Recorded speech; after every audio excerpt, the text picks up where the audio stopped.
Last time on Dragon Ball Z, Lord Piccolo paid a visit to his least favorite brother's house and presented him with an ultimatum. Either we fuse right now, or the Earth gets rocked and it's your fault.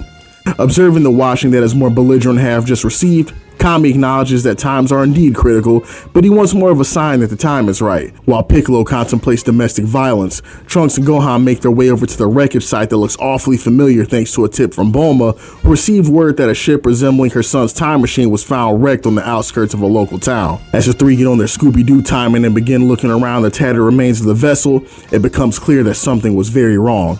Left in the ship were pods that Bulma deduced was an egg that had recently hatched, and as Trunks began examining the ship's computer, he was bewildered to find that the ship had touched down to this location 4 years ago, a whole year before he arrived to give his family and the other warriors the heads up on the androids. With every reveal proving to be worse than the last, the three continue searching for clues until all of a sudden they come across an absolutely horrifying mass of dead skin cells resembling a massive insect. This is about the time your boy would have noped out, but Trunks and Gohan keep going, deciding to touch the massive husks which leave a wet, slimy residue on their palms, similar to the concoction y'all familiar with on them lonely Saturday nights. Bulma, deciding that she's seen enough of this horror movie for today, tells the fellows that she's heading back to the lab and she will reach out to them if she learns any more about the absolute nightmare fuel they just stumbled upon. And back on the lookout, Kami senses a disturbance in the force and tells Piccolo to start readying up because the time for their fusion may be a lot sooner rather than later if what he recently observed is any indication. And much more important news though, the story shifts to the perspective of the Slime Squad as 18 stops at a local clothing store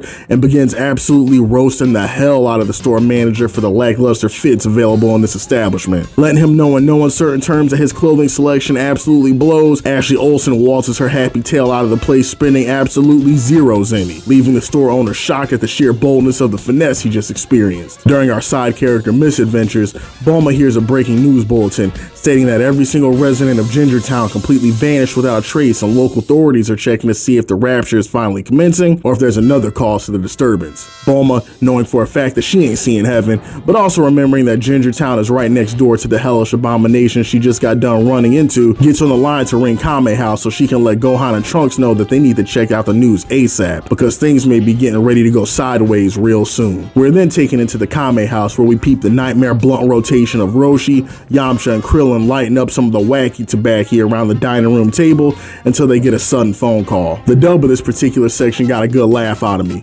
In that version, when the phone rings, Krillin picks up and is like, "Hey, yo, Master Roshi, it's a collect call." Yamcha's nosy ass chimes in and is like, "Hey, from who though?" Krillin's like, "It's Bulma," without missing a beat. This man Yamcha's like, "Yo, hang up." It's such a small and goofy gag, but the idea of Yamcha being super petty to Bulma following their breakup and doing every little thing he can to throw shade is the type of energy I'm here for. Despite his natural height, Krillin opts to be the bigger man though and answer Bulma's call. She tells him to turn off the dirty movies for a minute and change the channel to the news because there's some stuff going on that they really need to see. Krillin gets the gang to listen and shortly after turning the station, they hear a breaking news bulletin about how all 15,000 residents that lived in Gingertown have gone missing without a trace, leaving only the embarrassing remnants of their clothes and whatever accessories they were holding left on the ground like it was designed by Fallout 4 level designers. Gohan and Trunks arrive and see everyone gathered around the TV, assuming that Master Roshi must be watching reruns of the 2004 Super Bowl halftime show again.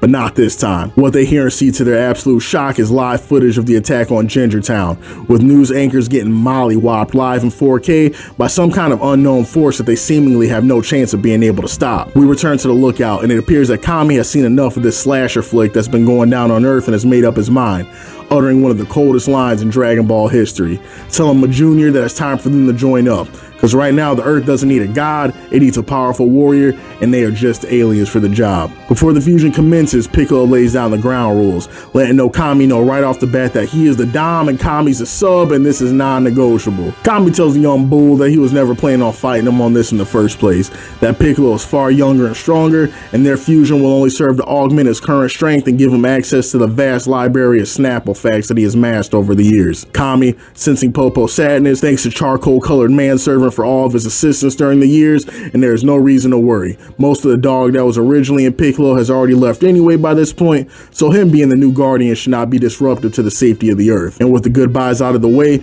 Piccolo once again sucks up another man's life force and makes it his own. After the draining was complete and the post-suck clarity hit, Piccolo stands alone on the lookout in all of his own power. After realizing just how OP he's become, this man Piccolo renounces his name, telling Popo that he must go now after doing a 5-star frog splash directly off the edge of the lookout. Back at the Kame house, Trunks has had enough of watching the news and decides that it's time somebody paid Ginger Town a visit. Getting himself suited up and ready to face whatever BS was in the ship, Gohan tells Trunks that he'll be the wingman for him again, but right before he can head out, Ma Dukes comes out the cut and tells him that he ain't gonna be doing a damn thing except the dishes and his homework. Trunks, sensing that Gohan's mom is bugging right now and there's no way of getting through to her, tells Gohan and the others to stay put at the house just in case the androids roll up, so they have some bullet sponges for Goku in case the need arises. Back in Ginger Town, we see our nameless Namekian warrior analyzing the damage until he comes to a stop as he finally comes face to face with Ginger Town's demon, an absolutely trifling anthropomorphic cicada standing above a portly human who is just about to have the worst day of his life. John Goodman tells Piccolo that he is the richest man in town, and he will give Piccolo his entire fortune if he gets him away from this awful insect that has him on pack watch. Piccolo begins speaking to the creature, telling him that all life is sacred, even Danny DeVito's here, so let him go so they can settle this one-on-one.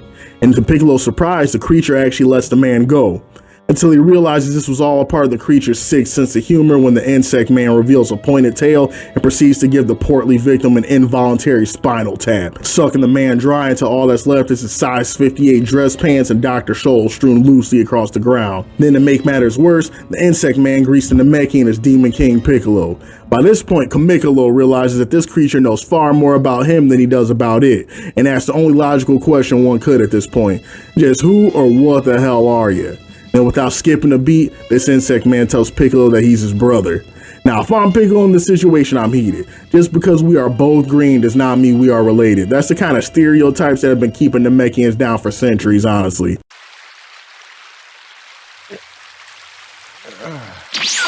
A stranger.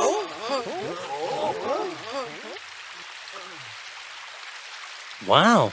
Look at all the Piccolos. But before Piccolo can address the violation that took place, the Saturday morning cartoon villain begins key charging, and when he does, Piccolo, those at Kame House, and even Vegeta in the middle of his Wasteland Tantrum session all feel it and are confused due to the energy signature being reminiscent of their own power levels or those that they've long been smoked like Frieza and King Cold. Piccolo, deciding to not let this go on any further, tells Cell that he had a good run in his 15k kill streak, but the fun ends now. Then this man Cell looks at Piccolo and continues to violate, looking at him and being like, be serious, little bro. I have your DNA and we both know you are not that guy. Let's end the cab session before it starts. We get a brief scene of Trunks and Krillin flying and picking up on the Piccolo's crazy power increase before the Namekian stances up and is like, you know what? I'm low-key happy you nuked all the civilians in this city because now I can get busy without holding back. Before Cell can calibrate his sensors to register the amount of dog this new Piccolo has in him, he gets completely blown away by a single-handed blast from the alien warrior. When the smoke settles, we see that Phineas and Ferb, even being as far away as they are, could feel the shockwave that just got let off and are starting to wonder what's up. Old look last boy 16 chimes in, letting them know that there's a confrontation between two extreme power levels occurring in the city across the way, and before they get to thinking anything sweet, one of them has a power level that's even on par with them. 17 speaks up and is like, look, that's how I know you an old model, cause we all know ain't nobody on this planet running my fade. Now get your ugly ass in the car so I can get some gas and we can body Kakarot. Back in the city, Cell is having one of the worst days of his short life as he is getting absolutely handled by the newly gained powers of the nameless Namekian warrior. Piccolo gets done kicking Cell into some debris like an unwanted can of Coke. He just sits there staring for a minute and starts self-violating, talking to himself like, man, Kami's softer than Charmin if he really thought this thing was a menace that was about to end Earth. Cell, after picking his remaining teeth up off the floor, is like, I can't lie, my brother, you are definitely nicer than my data gave you credit for. Unlucky for you though, this disgusting vessel that is my current body ain't even my final form. I promise you do not want to see what happens if y'all let me get one of my transformations off. Just then, Piccolo started having intrusive thoughts about third form Frieza and prepares to dash in, but is caught off guard by the monster in front of him doing a familiar hand gesture and pointing directly at his dome piece. Right as Piccolo writes to move off as a bluff, Cell fires off a sorry looking Kamehameha wave directly at his face. Piccolo, still trying to figure out just how in Parunga's name this fella knows that move, hops from the blast, but gets caught in the hole. Just like Dr. Gero before him, Cell straddles this man Piccolo nuts to butts and gets ready for a draining session. But this time, little homie Gohan ain't on the scene to provide the assist, so Piccolo gets the injection and that boy Cell gets to suck it. Piccolo, knowing his ego can't handle 2 android bad touch sessions in one lifetime, fights with all his little Namekian heart to get the hold off and is eventually successful, headbutting the horny monstrosity directly in his beak and creating some much needed distance. Damage had already been done though. While Cell wasn't able to give Piccolo the complete suck, he was able to drain enough energy to turn his arm into Slim Jim, dangling uselessly at his side. Cell tells Buddy that he ain't looking too hot and deciding to keep it a whole buck with the monster. Piccolo agrees. Piccolo starts to level with his green brethren, telling him, look little bro, with my arm looking like this, we both know this fight's a wrap. So do me one last favor and give me the lore dump on just how the hell you got here so I can at least die with some answers. Call it the commie in me. The monster, seemingly never one to turn down a chance to talk about himself, obliges the Namekian's final request. He introduces himself as Cell and tells Piccolo that he's an android created by Dr. Gero.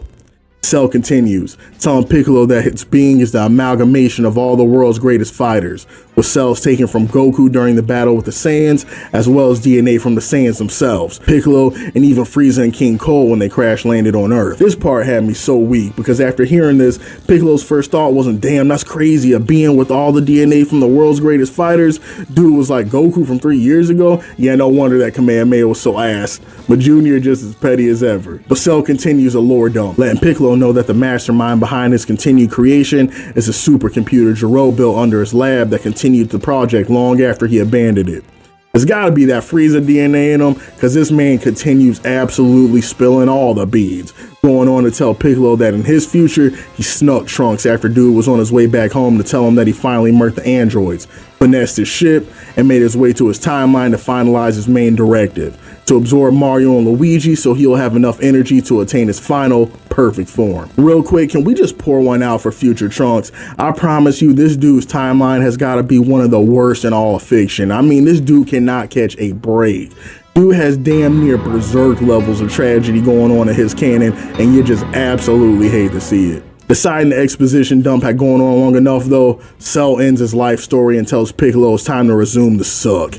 Piccolo thanks Cell for his generosity, then after a momentary battle cry, regenerates his injured arm and tells Cell that the suck session has been postponed indefinitely. Cell, realizing for the first time in his life that his mouth game has failed him, grows visibly upset. Piccolo decides that since the tables have turned and now Cell is the one moments away from getting killed in Minecraft, he'll let him in on a little secret too, revealing to Cell that he merged with Kami and their union is responsible for the absolutely devastating stomp session that's about to occur on his backside. Right before the mopping can commence, Trunks and Krillin arrive to the scene and decide that for once in their lives, they would like to be on the other side of the gank squad, and they wouldn't mind chipping in on the Beat Cell's ass fundraiser either. Cell peeps the incoming reinforcements and is shocked to see Trunks, thinking to himself how he already washed this little deadbeat once back in his timeline, but he supposes that going for the two-piece shouldn't be much more of a hassle. Piccolo gets Walter White and Trunks up to speed, letting them know that they arrived just in time to see Piccolo put his Namek 11s up the insect's exhaust pipe and to watch out for the tail because that's what he's been using to drain the city folk. Cell, starting to get slightly peeved at the Namekian's disrespect, tells him that he really hopes he doesn't think taking him to Dove City is going to be that easy. Piccolo just glares at dude for a minute and keeps it real, telling him that he could hydrate his cactus alone right now, but especially now that he's got hitters, there's no getting out of this one, playboy. Cell thinks for a minute and is like, you know what? To keep it a bean, you're probably right. I think I'm gonna run now. Kinda in shock that this man actually thinks they're gonna let that happen, Piccolo opens his mouth to question the talkative android, but is met with a blinding light straight to his iris as Cell performs a hood classic, the Taioken, aka Solar Flare, and he mounts a speedy retreat while the Z-Fighter's eggs are getting scrambled. A short while passes and a livid Piccolo starts cursing to himself, in disbelief that he got caught off guard by one of Ten Shinhan's scrub-ass techniques. Krillin took offense to this, letting Piccolo know that the move really ain't that hard to do and he's been known to bust that puppy out on more than one occasion. And no move for Krillin's antics, Piccolo continues his tirade, exploding in rage at the rookie mistake of letting his guard down and allowing Cell to escape. Piccolo's aggro moment doesn't go unnoticed, as Vegeta, never one to be left out of a good scrap, starts flying over to identify whose battle power that was, because for some reason right now he's unable to tell. And when this man pulls up and sees that it was Piccolo of all people who let off that incredible energy, I promise you this man Vegeta was absolutely sick to his stomach. When he touches down to the ground, he has to double check for sure that it was Piccolo who was flexing that hard. Krillin confirms that it was, and the newfound strength came from his merger with Kami. Vegeta can't even hide the surprise on his face. The veins start bursting, he gets that little bead of sweat on the side of his dome piece and starts panicking, having to admit to himself that the output Piccolo had just then was even greater than what he's able to do right now as a Super Saiyan. Then his Super Saiyan supremacist gene starts to kick in, and he is completely powerless in mathing the math as to how all these other sorry-ass races are somehow able to outdo the power level he has as a glorious, pure-blooded Saiyan warrior. Tien arrives at the scene now as well, and Piccolo begins to explain to them all Cell's lore dump, informing them of his ultimate goal of merging with the androids to achieve perfection. The way Piccolo sees it, the move is to either scrap Cell now while he's still juicing up, or to take 17 and 18 before he can meet up with them, because if they can combine, they might as well consider this timeline on Pack Watch as well. Vegeta speaks up, asking Green Man who made him king, and he thinks they should just let Cell absorb him, telling the group that it's easier to fight one person rather than three anyway, so they might as well just save time. Piccolo looks over and gives Vegeta the nastiest side eye this side of West City, asking him if those concussions he got during the fight with 18 got him extra forgetful, or is he just that stupid? And oh, by the way, how those arms doing again, Vegeta? Prince, unable to handle the direct attack on his pride, tells Piccolo to square up, but deads that energy quick after he remembers that the post-fusion, this man might be able to butter his bread for real. Emotionally unequipped to handle any more conversation, Vegeta leaves them with some parting words, telling them that he intends to bust through the Super Saiyan barrier, and he already knows that once Kakarot's bubble guts clear up, he's gonna be thinking the same thing. And here, with the Prince of Petty's final words, is where we'll end it for today. I really gotta tell y'all, I love Cell as a villain. First form Cell's design is godly. Second form Cell has the oofy doofy factor going for him. And third form Cell just oozes charisma. His design plus what he represents thematically in the story makes him top tier in my book. And I cannot wait to chop it up with y'all as we continue to watch this arc shenanigans unfold. Tune in next time as Krillin and Trunks make a detour to a certain evil doctor's laboratory and the Earth's mightiest defender finally recovers from his illness. Will Goku's return be enough to change the course of history? Or is it too little too late for this timeline, even with a defender as great as Kakarot on its side? Be easy, y'all, and I'll talk to you again in the next video.